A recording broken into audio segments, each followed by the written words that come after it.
안녕하세요. 김원준입니다. 연합뉴스의 노조는 어제 박노항 사장을 비롯한 경영진과 이사진의 사퇴를 촉구했습니다.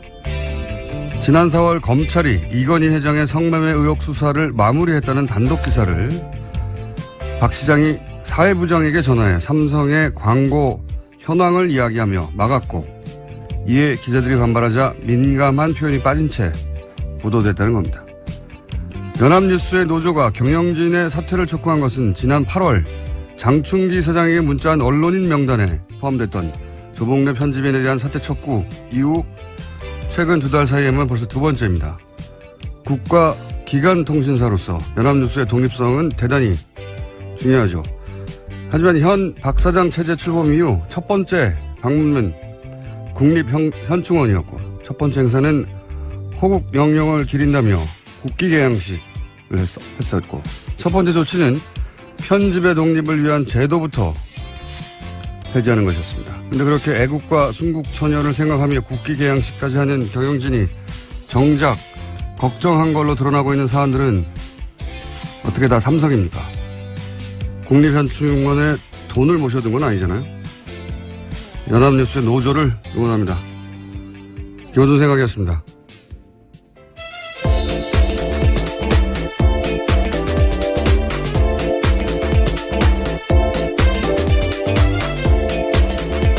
시사인의 김은지입니다. 어제 1주년 재밌었어요? 네, 많은 분들이 찾아오셔가지고요. 더욱 좀 긴장됐었습니다, 사실. 긴장되셨군요. 예. 어제 김은지 기자가 세계 최초로 검색어 1위를 포탈에. 예. 그리고 뭐 이쁘다, 내 취향이다 이런 문자도 오고 그래요. 예. 아, 예. 사설 댓글 부대를 운영하고 계시죠. 네. 민망합니다. 인상적인 분들도 꽤 있었습니다, 어제. 예. 새벽 3시까지 오신 분들은 입장을 했고, 예. 새벽 4시 때부터는 입장이 실패하셨는데, 기억이 나는 분들은 지방에서 오셔가지고 전날 밤에, 예. TBS까지 오셨는데 주무실 데가 없잖아요. 그래서 밤을 새신 분들이 있었어요. 상암동 여기 스튜디오 앞에서요. 그러니까요. 아이고, 고생이 많으셨네요. 저는 다음부터 TBS에서 모텔을 운영해야 한다고. 큰 돈을 벌 수 있다. 그리고 사인회도 했는데, 사인회 중에 가장 기억에 남는 분은 마스크를 쓴 게 아니라 얼굴 전체를 가리고 오신 분 있어요. 왜 그러셨답니까? 눈만 이렇게 나오게. 아니 그러니까 너무 궁금해요, 그분이 왜 그랬는지. 연예인이신가요? 아니, 얼굴을 그렇게 가리고 모르겠어요. 신분을 드러낼 수 그래서, 없는 팬심을. 예.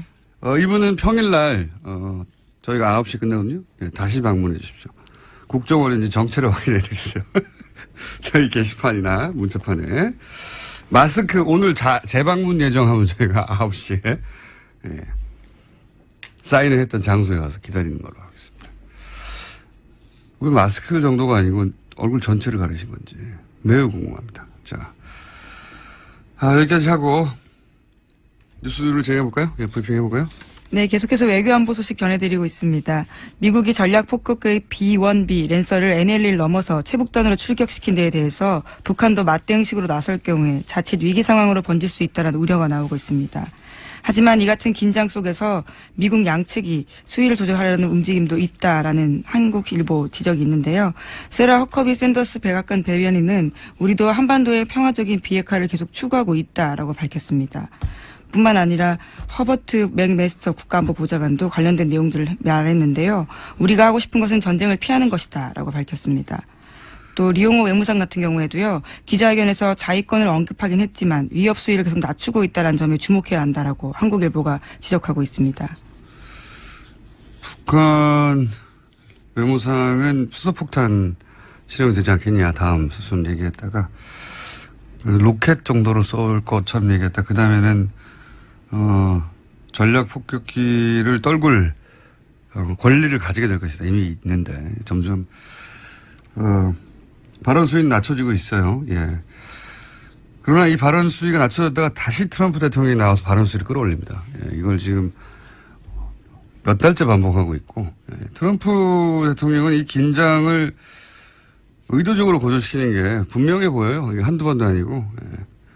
그러다가 어느 순간 이 지구를 핵 전쟁 위기로부터 구하는 슈퍼히로, 예. 이게 되고 싶은 것 같고요. 예. 북한은 또 철저하게 이 기회를 활용해서 핵 보유국으로 사실상 인정받고 그리고 미국과 평화협력, 평화협정으로 체제 보장을 받으려고 하는 거죠. 북한 입장에서는 굉장히 성공적인 게 북한이 미국의 메인 사이드 이슈는 됐어도 메인 이슈는 된 적이 없어요. 지금은 메인 이슈입니다. 사실상. 네, 오바마 정부에서는 전략적 인내라고 해서 계속해서 북한 이슈를 뒤에 뒀었는데요. 네, 트럼프 정부는 의도적으로 무시했다면 트럼프 대통령은 맨 앞에 올려놓고 연일 핵전쟁에 대한 이야기 하고 있고요. 이 가운데 우리 정부는 정말 테이블 위에 카드가 너무 없어요. 개성공단 가지고 그걸 빌미로 만날 수도 없고 대화 채널도 완전히 차단됐고 사드도 이미 배치가 됐고 카드로 쓸 게 없습니다. 전 정부에서 남겨준 게 없어요. 싸그리 다 막아버려가지고 이런 가운데 이제 보수 진영에서는 전술핵 얘기하는데 그건 미국도 말도 안 된다고 대응했고요. 여하간 지금 몇 달째 똑같은 뉴스를 반복하고 있습니다. 트럼프 대통령이 세게 발언하고 그다음 보좌진들이 또 수위를 낮추고 또 트럼프 대통령이 세게 발언하겠죠. 오늘 내일. 트위터를 주로 챙겨보면 될 것 같습니다. 네, 세게 발언.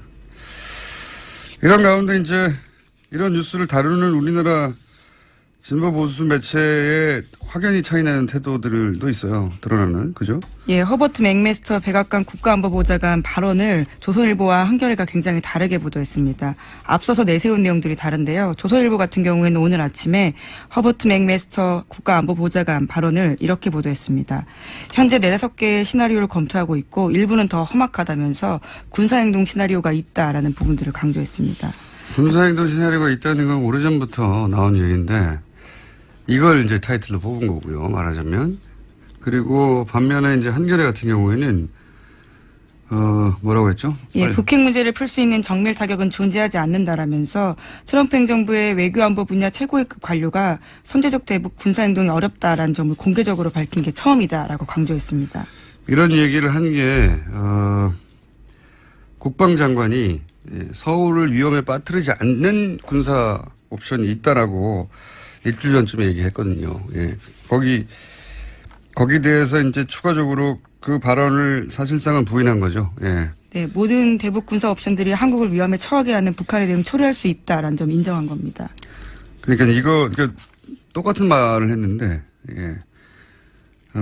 보수 매체에서는 군사 시나리오가 있다라는 얘기를 했고, 진보 매체에서는 그런데 북핵 문제를 풀 수 있는 군사 봉쇄 같은 것도 없고 그리고 정밀 타격 같은 것도 존재하지 않는다. 선제 공격을 할 수 없다. 전쟁이 나면 전면전이라는 거죠. 그래서 전쟁 가능성이 떨어진다는 이야기인데 이게 정반대로 지금 진보 매체와 보수 매체는 보도하고 있어요. 보수 매체는 이제 안보 위기 라야 자신들의 극우적 안보관이 팔리니까 더 위기라고 강조하는 거죠. 매일매일. 매일매일 자신들은 정상 출근하면서. 전쟁이 날 것만 같다는 보도를 지금 한 석 달은 계속 보도하고 있는 것 같습니다. 자, 이렇게, 저희도 거의 똑같은 얘기를 계속 반복하고 있는데, 전쟁이 날 것처럼 트럼프 대통령 얘기하고 보좌진들은 수위를 낮추고 다시 트럼프 대통령 수위를 끌어올리고 다시 낮추고 그리고 우리 보수 매체들은 전쟁 난다고 계속 얘기하고, 진보 매체들은, 다른 맥락도 봐야 된다라고 강조하고 있습니다. 외교적으로 해결해야 된다, 이런 이야기. 그 국방장관도, 그러니까 서울을 위험에 빠뜨리지 않는 군사 옵션이 있다고 말했던 국방장관도 결국은 또 북한 문제를 외교적으로 하려고 하는 거다 이런 얘기를 했죠 또. 예, 어제 인도에서 그렇게 밝혔는데요. 제임스 매티스 미국 국방장관 같은 경우에는 북한 문제를 외교적으로 해결하길 바란다라고 밝혔습니다. 또 이 문제를 외교적으로 푸는 것, 그것이 우리의 목표라면서 트럼프 대통령은 이 문제에 관해서 매우 분명했다 이렇게 밝혔습니다. 뭘 매우 분명합니까? 외교적으로 풀길 바란다고 해놓고 또 전쟁 얘기를 트럼프 대통령 몇 번째 하는 겁니까? 이게 정말 분열적이에요. 대단히. 자, 한 달 전에 뉴스 브리핑을 똑같이 갖다 둬도 똑같은 해설이 될 만한 상황도 계속 벌어지고 있습니다. 자, 다음 뉴스는요. 네, 박근혜 정부의 화이트리스트와 관련된 보도도 있습니다. 검찰이 본격적으로 이와 관련된 수사에 나섰다라는 건데요. 어제는 관제 데모를 벌인 혐의를 받는 단체를 동시에 압수수색했습니다. 그중에서 신보라 자유한국당 의원이 대표로 지냈던 청년이 만드는 세상이란 단체가 포함돼 있어서 눈길을 끌고 있습니다. 여러 번 얘기했지만 저희도 이번에는 이제 블랙리스트가 아니라 지원하는 단체죠. 돈을 주고 지원하는 단체들. 거기 포함된 단체들이 이 단체들이 결국은 박근혜 정부 시절 내내 소위 박근혜 정부 관제 데모라고 불릴 만한 아스팔트에 나와서 이제 데모를 했던 그리고 결국은 이 단체들이 이제 태극기 집회를 만드는 단체들인데 거기에 이제 돈을 줬다는 거죠. 지원을 했다는 거고 그 단체의 대표였던 신보라 의원 관계가 밝혀진 것이고 청년, 자유, 미래, 북한 이런 거 붙은 단체들은 대부분 그렇게 생각하시면 됩니다. 네, 이번에 압수수색 대상에도 시대정신, 북한 민주화 네트워크, 청년이 만드는 세상 이런 단체들이 들어가 있습니다. 자유도 잘 붙어요. 예, 앞에다. 여하간 이런 블랙리스트도 밝혀지고 있습니다. 자, 다음 뉴스는요. 네, 또 어제 미디어워치와 관련된 내용들도 말씀드린 적이 있는데요. 관련된 문건들이 또 나왔습니다. 국정원 적폐청산 TF가 확보한 2009년 국정원 문건 내용입니다. 이명박 정부의 국정원에서 심리전단에 이런 내용이 있었는데요. 미디어워치의 구독자 수 확대가 심리전단의 주요한 사업 성과라는 겁니다. 그래서 국정원이 미디어워치의 발간 및 구독을 지원하고 우파 매체 지위 향상에 성과를 냈다라고 썼습니다. 이게 이제 사업의 성과라고 한다면 미디어워치 자체가 본인들의 사업으로 인식한 거죠. 예. 기본적으로 국정원은 변희재 씨의 미디어워치를 자신들의 사업으로 인식하였다. 그렇지 않고서야 어떻게 자신들의 사업 성과에 포함시킵니까, 이거를. 네, 계속해서 구독자 수가 확대되도록 지원하겠다라는 내부 문건 내용도 있습니다. 변희재 씨는 전면적으로 부인하는 것으로 국정과의 관계를 얘기하고 있는 걸로 아는데. 네, 이슈에 따라서 구독자 수가 10,000명까지 높아졌지 자연적으로 증가한 거다라고 주장하고 있습니다. 예, 아마도 이제 본인은 몰랐다고 가겠죠. 예. 여하간 분명한 것은 국정원, 이게 이제 딴 데서 나온 게 아니고 국정원 내부 문건으로 나옵니다. 국정원 내부에서 지원했다고 나오는 건데 자꾸 아니라고 하고 있는 거죠. 예. 자, 관련해서는 할 말이 많지만 오늘 여기까지 하겠습니다. 네, 요 이야기는. 제목 정도 정리하고 넘어가죠, 오늘은. 오늘은 네. 왜냐면 옆에 지금 최다 출연자가 앉아가지고 자기 차례가 언제 돌아오나 기다리고 있거든요. 예. 네, 어제 박근혜 전 대통령의 재판이 시작되자마자 검찰이 박 전 대통령에 대한 추가 구속영장 발부를 재판부에 요청했습니다. 관련된 결과는요, 다음 달 10일에 나오게 됩니다. 당연히 연장해야죠. 예. SK, 롯데 등등. 여기는 삼성 때문에 수사도 시작도 못하고 특검이 끝났잖아요. 예. 그리고 이명박 전 대통령 테니스 얘기도 나오고 있더라고요. 네, 기무사에서 테니스를 쳤는데요. 관련된 요건이 없습니다. 자신들은 전직 대통령 예우에 따라서 한 거라고 하지만요. 관련된 법에는 군부대 시설 이용할 권리가 명시되어 있지 않습니다. 민간인인데 당연히 군부대 시설을 이용할 수가 없죠. 전직 대통령 예우라고 하는데 예우에 대한 법률에도 이런 게 없어요. 그러니까 그냥 자기들이 예우를 만들어낸 거예요. 왜? 테니스 치고 싶으니까. 네, 이명박 전 대통령 같은 경우에는 전력들이 있는데요. 2006년 서울시장 재임할 때도 공짜로 테니스장 이용했었고요. 또 2013년에도 소위 황제 테니스 논란 일었었습니다. 거기까지는 그렇다고 쳐요. 예. 군부대에 들어가서 이제 민간인들과 섞일 수 없다는 거죠. 예. 왜? 테니스 치고 싶으니까 몰래 아무도 안 보는 데서. 그러니까 대통령에 대한 예우라는 걸 스스로 만들어낸 겁니다. 이런 예우가 있는 게 아니고 법률에 있는 것도 아니고 다른 전직 대통령들이 한 것도 아니고. 자, 쿠르드는 93%가 찬성한 걸로 결론이 나왔네요. 예, 독립의 투표에 93% 찬성했다고 하는데요. 가집계 결과이고 공식 집계 결과는 오늘 오전 중으로 나올 겁니다. 알겠습니다. 오늘은 좀 짧게 여기까지. 어제 검색어 1위를 했던 세계 최초죠? 김은지 기자였습니다. 예, 감사합니다. 자, 바로 이어서 최다 출연자 옆에 조용히 앉아 계십니다. 예, 양언니 나오셨습니다. 아니, 그건 하지 말죠. 자기가 만든 것도 아니고 다른 데서 쓰던 거를 갑자기 끌어다가. 듣고 보니까 좋더라고요. 예. 양언니. 예. 예, 안녕하세요. 양재루입니다. 몸과 마음이 순수한 양재루 변호사입니다. 예. 아니 마음은 순수할 수 있다고 주장할 수 있는데 몸은 순수하다는 게 어떤 뜻입니까? 알코올로 자주 세척을 하고 있습니다. 깨끗합니다. 아주. 포럼 네. 근데 뭐 얘기는 하지 말자. 갑자기 이명박 전 대통령 궁금해진 게 옆에 쓰다가 테니스는 혼자 치는 게 아니잖아요. 다른 사람들도 같이 데리고 들어간 거죠. 그럼 그거는 전직 대통령이라고 끌어다 쓸 수 있는 게 전혀 아닌데. 아니 전직 대통령도 거기 들어갈 수가 없고요. 물론 그렇긴 하죠. 네. 예, 물론 그렇긴 한데. 대통령 관련해서는 처우에 관한 것들이에요. 다 네, 대부분 차를 어떻게 하고 신변보호라든가 뭐, 예. 사무실 운영이라든가 경호원 비서관 어떻게 하고, 뭐 이런 거 제공한다는 이야기밖에 없죠. 테니스를 더구나 기무사에 들어가서 마음대로 칠 수 있다 이런 거 없어요. 예. 아, 신기하네. 예. 제가 오늘 할 얘기는 그 얘기는 아니었죠. 오늘 뭐 때문에 나오셨죠?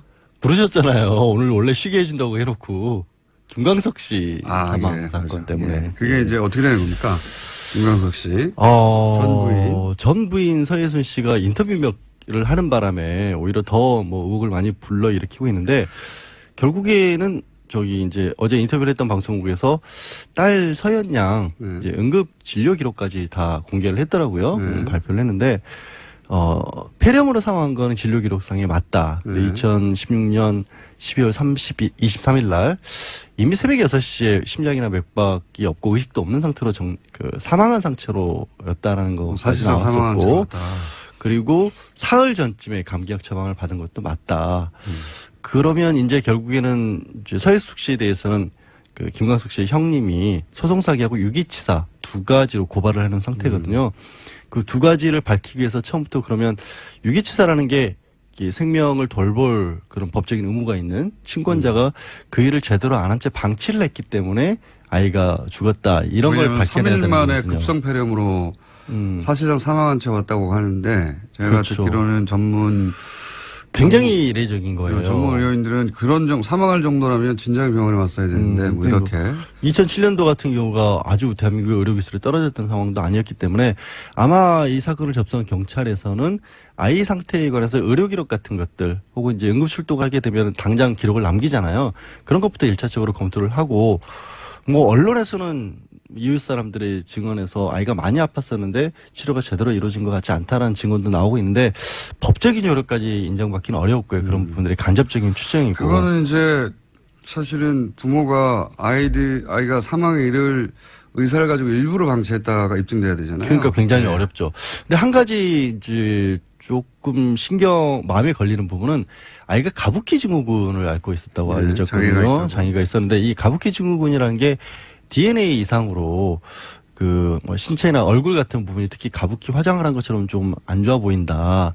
그래서 나온 건데 이게 정신 발달이나 이런 부분도 영향을 주지만 가장 대표적인 게 면역력이 굉장히 안 좋다라는 거예요. 그런 면에서 급성폐렴일 수도 있다라는 거고 제가 어제 급하게 구글링을 좀 해보니까 실제 드물긴 하지만 폐렴 때문에 죽음에 이르는 사례 같은 것들도 있다고 외국 사례 같은 건 소개가 되더라고요. 그러면 뭐 서혜순 씨 같은 경우 인터뷰를 하는 과정에서도 이 가부키 증후군 때문에 아이 치료에 굉장히 어려웠다. 애를 많이 썼다. 돈을 많이 썼다고 표현을 하는 바람에 굉장히 또 비난도 많이 받았는데 그랬다는 건 잘 알고 있었다는 거잖아요. 경황이 없었다고 주로 주로 경황이 없었다고 얘기를 하고 있지만 사흘이라는 시간 간격이 있었고 감기약을 처방받은 게 사흘 전이었으니까 그 전에 우리 병원 가면 그런 얘기 하죠. 혹시 뭐 앓고 있는 병이라든가 복용하시는 약 같은 거 있으십니까? 이런 걸 기본적으로 물어보잖아요. 그런 기록들이 병원에도 남아 있고 아이가 가부키 증후군이라는 것까지 고려를 해서 치료가 된 건지 이런 것들도 아마 들여다볼 필요가 있을 겁니다. 네, 지금 말씀하신 거는 이제 법률가가 아니라 의료인이 나와서 해야 되는 얘기인데. 네. 아니 이런 정도는 법률가로서 할 수 있는 얘기예요. 법률가로서 할 수 있는 얘기를 해주세요. 그러니까 이런 걸 검토를 해야 된다는 본인이 의료에 대해서 뭘 한다고 지금 이렇게 길게 저희 집안이 3대가 한의사 집안이에요. 왜 이러세요? 어렸을 때부터 보험 들은 게 있는데. 자, 순수하게 그런 법적인 부분. 그러니까 법적인 부분 얘기해 주세요. 소송사기 부분이 듣다 보니까 화가 날라고. 왜? 화를 내실 것까지는 없으시죠. 아니, 이 인터뷰 자체도 많은 분들을 화나게 한 인터뷰이긴 그렇죠. 했습니다. 제 주위에서의 인터뷰. 소송사기 부분이 조금 이제 여러 군데 보도가 됐었는데 조금 혼선이 있는 것 같아서 정리를 좀 드려야 될 것 같은 게 왜 이게 문제가 됐냐면 김광석 씨가 생전에 자신의 음반에 관한 권리를 이제 자기 아버님한테 넘겼어요. 네. 여러 가지 이유로 인해서. 근데 그 아버님이 그 중에서 4개에 관한 권리는 서현양한테 주겠다고 한 겁니다. 네. 그랬다가 이제 일부 약간 문제가 생긴 게 또 이 아버님께서 다시 이거를 이제 자기 아내하고 딸에게 주겠다라고 하는 바람에 문제가 생겼는데 네. 그것 때문에 소송이 붙은 거죠. 예. 그래서 서현양 그리고 이제 서예순 씨, 서현양의 어머니 서예순 씨 그리고 이제 시어머니 쪽하고 소송이 된 거예요. 시어머니 쪽이 원고가 돼서. 예. 그래서 다툼이 있다가 2016년 10월에 항소심이 끝이 나고 그때 대법원으로 올라가요. 근데 그 대법원 판결은 2008년 6월에 끝이 나는데 예. 그러면 생각해 보시는 게 중간에 2007년 12월 23일 날 서현양이 사망을 했으니까 재판이 계속되는 도중에 아이가 사망을 한 겁니다. 네. 그럼 이것도 좀 문제가 있는 게 아니냐. 근데 이거는 사실은 문제가 없어요. 왜냐하면 그때 당시에 이미 서현양이 미성년자였기 때문에 서예순 씨 어머니하고 자기가 피고지만 서예순 씨가 대리를 하고 있는 상황이었고 예. 변호사도 선임이 돼 있기 때문에 변호사가 선임된 경우에는 당사자가 사망을 하더라도 소송이 중단되거나 하는 건 아니에요. 어차피 그리고 다만 그걸 숨겼다는 게 그게 조금 도의적으로 문제가 있을 수도 또는 뭐 있지만 인간적으로 이상하다고 할 수 있지만 법률적으로는 네, 법률적으로는 문제가 없을 수 문제가 있어요. 없다. 근데 문제는 뭐가 문제입니까? 2008년 6월에 대법원의 판결이 확정 판결이 아니라 파기환송이었어요. 파기환송. 네. 그래서 고등법원으로 돌려보내서 새로 재판을 해야 되는데 네. 거기서 새로 재판이 열린 게 아니라 네. 당사자들끼리 합의를 해버립니다. 아하. 그러니까 시어머니 측하고 예. 서예순 씨 측하고 합의를 해서 예. 그러면 이거는 그냥 4개는 서현양에게 주자. 라고 할 때도 역시 서현양의 이 사망한 것을 알리지 않았다. 숨겼다는 거예요. 그러니까 만약에 그 합의 당시에 서현양은 사망했다고 하면 또다시 재판으로 갔겠죠. 당연히 그렇다라고 지금 네. 유가족 측은 주장을 하는 게 당연하네요. 이게 예.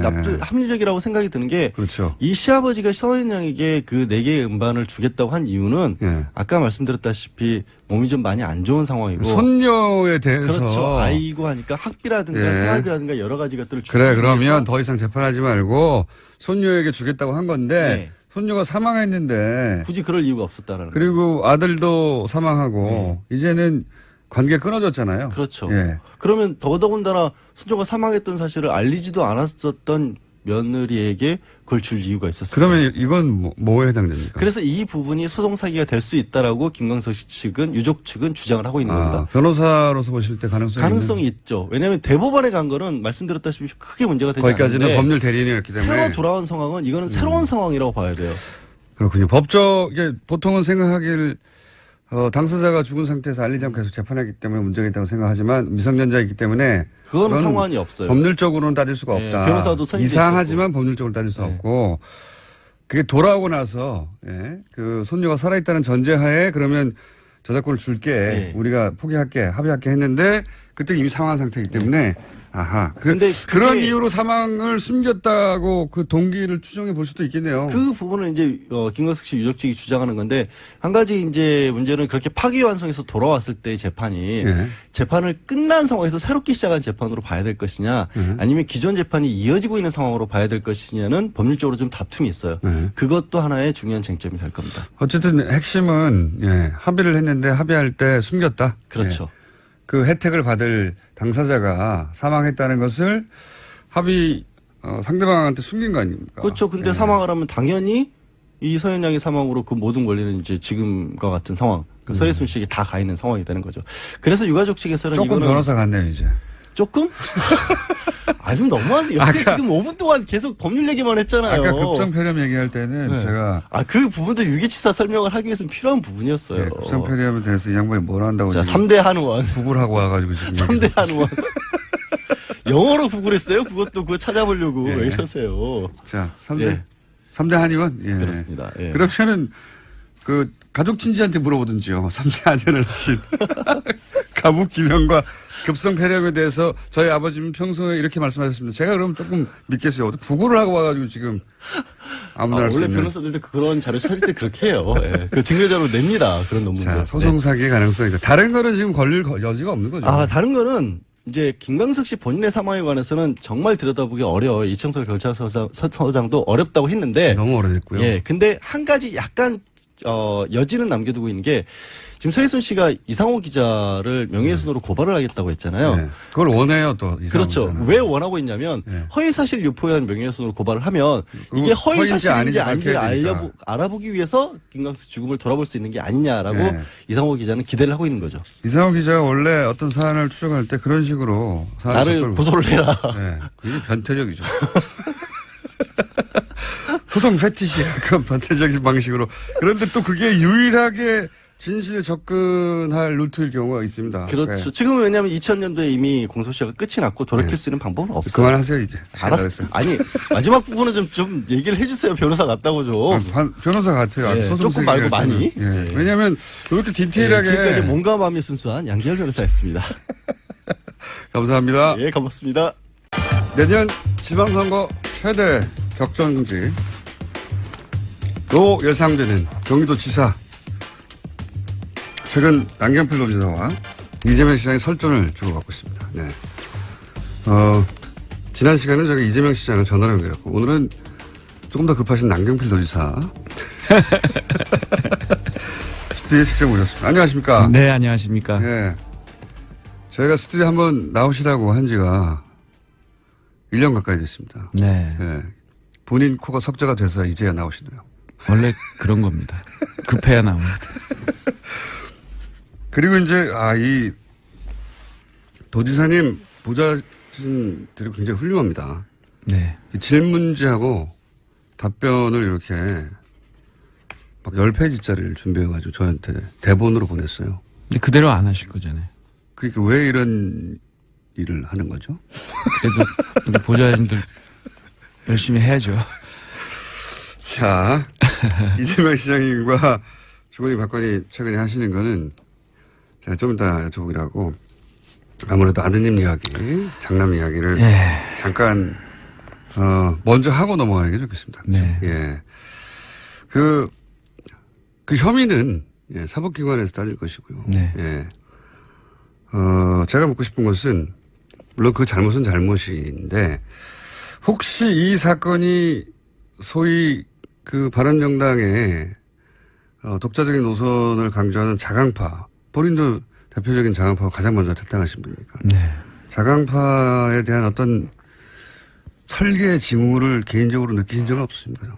일말이라도. 아닙니다. 그런 건 뭐 느끼진 못했고요. 예. 이건 뭐 저희 아들 녀석 잘못이니까요. 그냥. 뭐 아버님 부모로서는 당연히 그런데 제가 이제 이런 말씀을 드린 이유는 이혜원 대표, 자진 사퇴 후에 이제 유승민, 김무성, 대결을 부담스러워하는 분위기 속에서 자, 그러면, 남경필 도지사를 차기 당대표로 맡게 하자. 이런 이야기가 당내에서 활발하게 나오는 바로 그 시점에. 네. 예. 그러니까 이게 그 김무성 전 대표 쪽으로 힘이 쏠리면 이제 소위 말해 통합파, 자유한국당과 어떻게든 합치자고 하는 파가 네.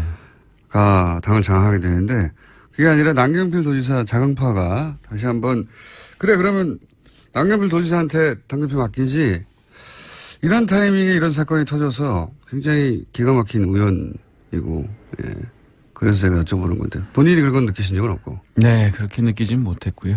당내에서는 그런 얘기 있다는 건 아시죠? 뭐 몇 분들이 그런 말씀 하시는 건 들어봤습니다. 그죠? 이게 한 가지만 더 여쭤보고 제가 그런 얘기를 하는 이유 중에 하나가 언론으로는 처음 한 거라고 보도되긴 했는데 본인도 이제 당황스러우니까 일단 무조건 처음 한 거라고 했을 수도 있고요. 실제 처음 한 거일 수도 있고요. 근데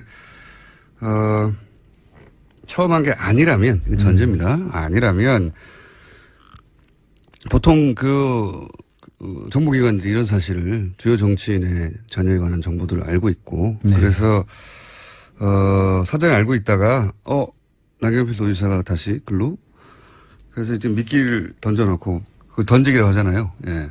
실제 이런 약물 관련 수사에 흔히 쓰이는 수법 이렇게 미끼를 던져놓고 기다리는 그런 징후 계속 못 느꼈다고 하실 거죠. 예. 네, 그런 건 뭐. 이게 본인 부모님으로 당사자라서, 그런 냄새가 난다고 하면, 아드님 문제를 물타기 하는 거라고 예, 공격을 받으실 수 있기 때문에 조심스러운 것 같은데 조금만 찜찜하시죠. 그냥 그러니까 이 일로 제일 중요한 건 저희 아이가 다시는 이런 일을 안 저지르는 거기 때문에 예. 아니 그런 것 때문에 당했다 이런 식의 마음을 가지면 안 됩니다. 그래서 그냥 잘못했고 어떻게 하면 극복할까 거기에만 저희 가족들은 전념하겠습니다. 그러면 저는 계속 이런 찜찜함을 갖고 있겠습니다. 네. 이 이야기는 본인이 하시기 어려울 줄 알면서도 제가 굳이 꼭 물어봤습니다. 근데 이제 어쨌든 결과적으로 네. 이혜원 대표하고 도지사님 연속으로 이렇게 소위 통합파가 위축되는 사건들이 벌어지다 보니 네. 자강파가 소위 통합파가 조금 더 자신 있게 통합에 대해서 얘기하는 건 사실 아닙니까 당내에서? 그러게요. 뭐 그렇다고 뭐 저희 아이 사건을 거기다가 연결시키는 거는 그건 제가 하기로 하고요. 네. 네. 도지사님 보기에 그러면 통합의 가능성은 얼마나? 지금 아직까지는 모르겠어요. 그거는 제가 지난번에 의총 때 가서 보니까 네. 비공개 의총 때 네. 지금 당장 뭐 지금 자유한국당 상태로 통합하자는 분은 한 분도 안 계세요. 이 전제 조건들이 있기 때문에 출당 뭐 이런 게 있기 때문에 전제 조건의 허들이 점점 낮아지고 있지 않습니까? 낮아지고 있는 분들도 있고 네. 여전히 똑같은 분들도 있고 아직은 가능성이 있긴 있다고 보세요? 가능성은 있죠. 정치는 뭐 늘 가능성이 열려 있기 때문에 그런 가능성 말고 실제 이루어질 만한 가능성. 필요성을 점점 느끼겠죠. 자유한국당과 통합파 사이에. 그렇죠. 예. 또 한편으로는 국민의당하고 연대하자는 쪽도 움직일 거고요. 국민의당과 연대하는 쪽과 연대하는 파와 자유한국당과 통합하자는 파는 겹치지 않죠. 거의. 거의 겹치지 않죠. 그죠. 네. 자강파는 오히려 국민의당과 연대해서 어떤 중도 통합을 얘기하는 것이고, 그죠? 네. 예. 그리고 통합파는 보수 대통합 다시 그렇죠. 얘기하는 것이고, 예. 어느 쪽에 더 가능성이 높습니까? 둘 중에 하나만 고르라고 하면? 잘 모르겠어요 지금. 다음에 나오셨어요 여기에? 불러주시면 그때 얘기할게요. 가장 애매합니다 지금. 지금요? 네. 둘 다 가능성이 있습니다. 있다. 예. 예. 경기도는 이미 국민의당하고 바른정당이 경기도 의회에서 합해서 국민바른연합이라는 교섭단체를 만들었거든요. 국민바른연합이요? 예. 예. 이미 시작을 했습니다. 이름은 바꾸시는 게 좋을 것 같아요. 그래도 바른국민연합보단 낫다고 생각했습니다. 국바연합이라든지. 너무 깁니다. 국밥연합이요? 어쨌든 양자가 팽팽한 상태입니까 아직은? 힘의 균형이 어느 한쪽으로 네, 그런 것 같습니다. 지금 상태로. 그럼 당대표는 누가 됩니까? 차기. 그것도 모르겠어요, 지금요. 아시는 게 뭔가요? 없어요.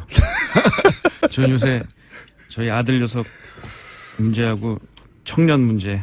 청년. 네, 제일 관심이 큽니다. 자, 그럼 청년 얘기 하다가 오늘 그때 나오셨기 때문에 다시 또 돌아가서 괴롭히는 걸로. 네. 이재명 시장이 이렇게 얘기했습니다. 네. 본인은 청년 통장에 대해서 문제 삼은 게 아니고 청년 연금 1억 사업이 있다. 논리를 간단하게 추적해서 말씀드리면 경기도에 대략 300만 정도의 청년이 있는데 이 사업의 수혜자는 대략 2-3천 명 정도 될 것이다. 그러면 혜택이 0.1% 못 받는데 이거 로또 아니냐, 사행적이다.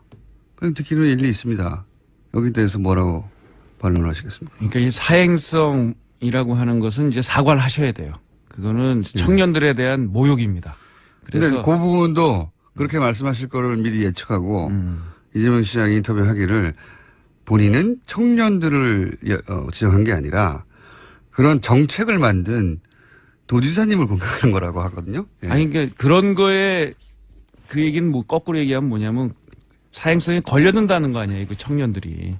근데 그 청년들은요 정말 가진 것 없이 집에 재산도 별로 없을 거예요. 그리고 지금 현재 월급도 별로 못 받으면서 중소기업에서 일하는 청년들이고요. 그런 청년들에게 저는 특혜 주는 거 맞다고 봅니다. 특혜 줘야죠. 그리고 10년 정도 열심히 일해서 자기가 30만 원씩 매달 붓는데 그걸 1억을 자산을 모으는 거를 그게 마치 로또라고 얘기하면 우리 기성세대가 청년들에게 그 정도 해줘야 되는 거 아니에요? 저는 그래서 이거를 뭐 사행성 로또 특혜라고 얘기하는 그것에 대해서는 분노가입니다. 분노가. 예. 그리고 이런 표현 좋습니다. 네, 분노가 왜냐면 있고요. 계속 싸움이 일어날 거기 때문에. 근데 오늘 이재명 시장은 왜 안 나온 거예요? 어제 나온다고 그러지 않았어요? 어제 저희가 네. 너무 급하게 예. 1주년 때 두 분을 이렇게 빅매치를 시켜보려고 했는데 네. 역시 더 급한.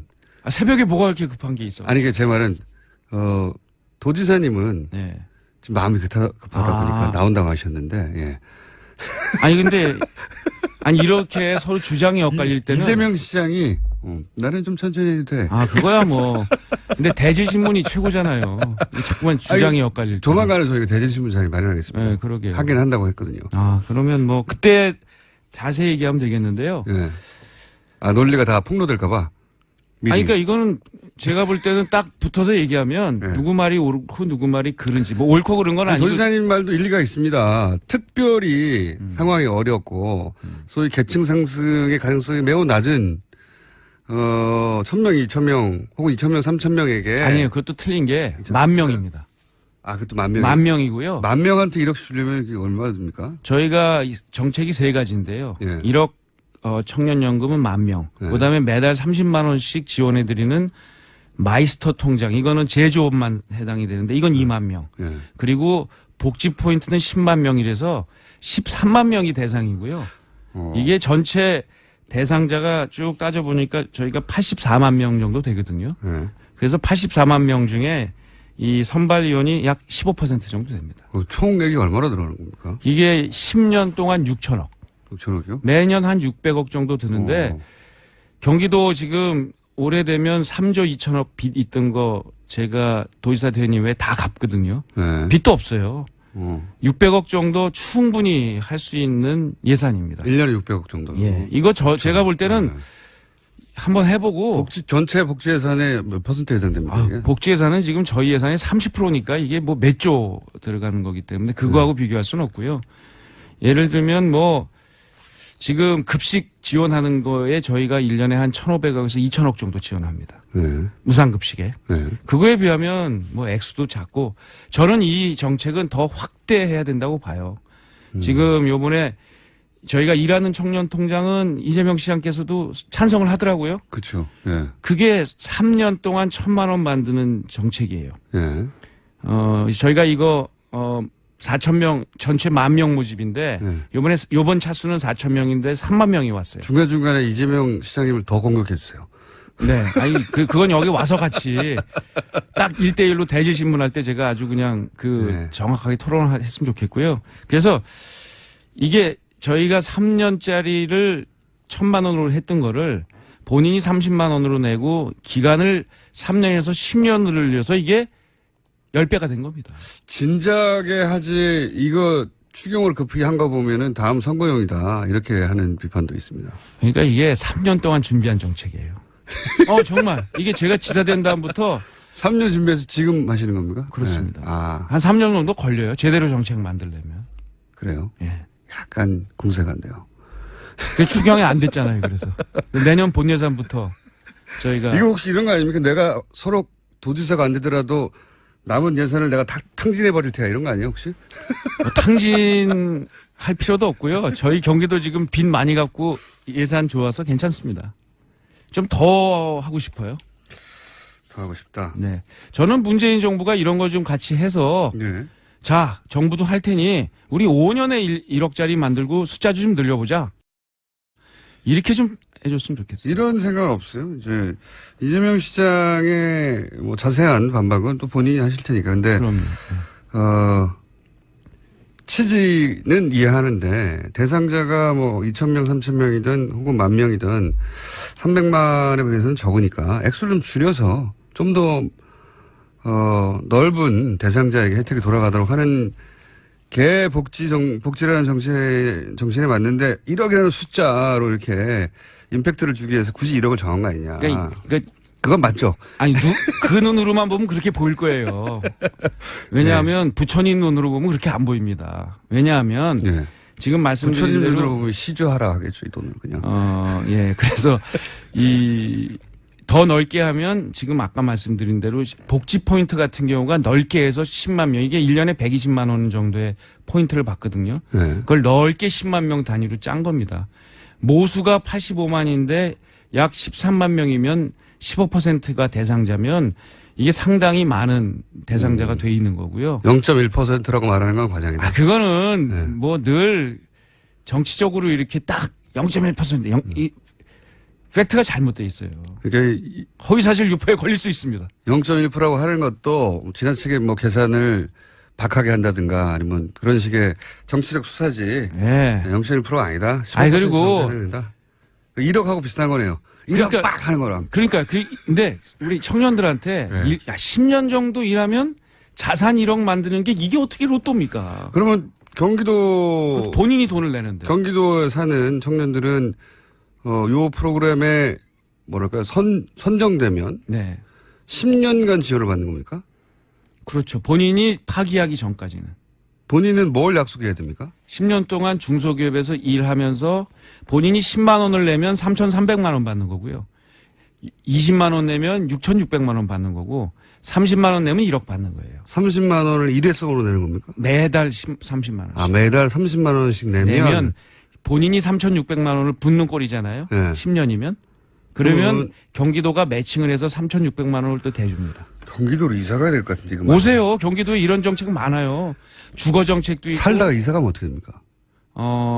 신규로 들어가는 거죠. 바깥으로 나가면 네. 그때는 이제 서비스가 종료되죠. 그럼 갚아야 되나요? 아니 그때 것까지 저희가 다 드립니다. 다시 본인이- 돌아오면요. 다시 들어오면은 그때부터 다시 시작하면 됩니다. 근데 저희가 한 1년 네. 정도는 유예 기간을 드려요. 1년 정도. 예. 근데 중소기업에만 있으면 됩니다. 같은 회사에 있을 필요는 없어요. 중소기업이라고 하는 그 법정 기준에 맞는 종업원수의 네. 예, 그런 기업에만 다니면 된다. 그렇습니다. 듣고 보니 좋은데요. 좋은 정책이에요. 그리고 이게 제가 왜 시작을 했냐면요. 예. 예. 청년들은 일자리가 없다고 힘들어해요. 근데 중소기업에 가면 거꾸로 사람이 없다는 거예요. 저희가 이거를 조사를 다 해보니까 약 경기도 안에 중소기업에 약 15만 개 정도의 이런 구조적 일자리 미스매치가 있어요. 비어 있어요. 이거를 13만 명 정도를 우리가 이렇게 혜택을 줘서 청년들에게 중소기업으로 가라. 그러면 우리는 청년들에게 1억 자산도 만들어주고 그리고 매달 힘들면 당장 10년 힘들면 당장 30만 원씩 받는 정책도 하고.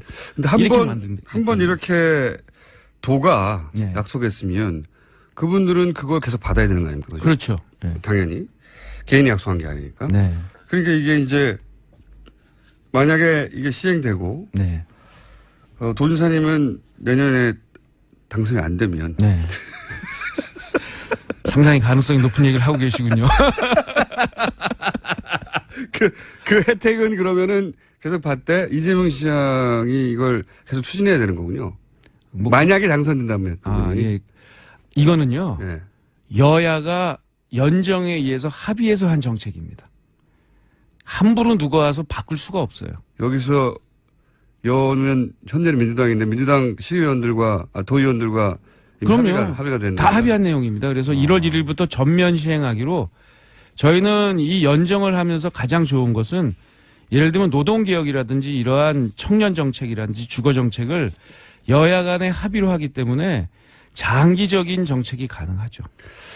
알겠습니다. 이재명 시장과 인터뷰할 때는 이재명 시장에게 제가 설득이 되려고 했고. 네. 도지사님과 설득되지 마세요. 이 얘기는 제 얘기가 맞습니다. 도지사님과 인터뷰하면서 도지사님한테 살짝 설득내려고 지금 노력하는 중입니다. 뭐 대신 표정인데 벌써 뭐 보니까. 두 분이 직접 만나서는 이제 제가 싸움을 부추길 것이고. 네. 혹시 거의 기정사실화되고 있는 것 같아요. 본인 입으로 명확하게 언론을 통해서 경기도에서 출마한다고 안 했을 뿐 뭐 이사갈 필요가 없다 이런 식으로 얘기하는 거 보니까 대개 어떻게 전망하시면 지금 여론조사는 좀 불리한 편인데.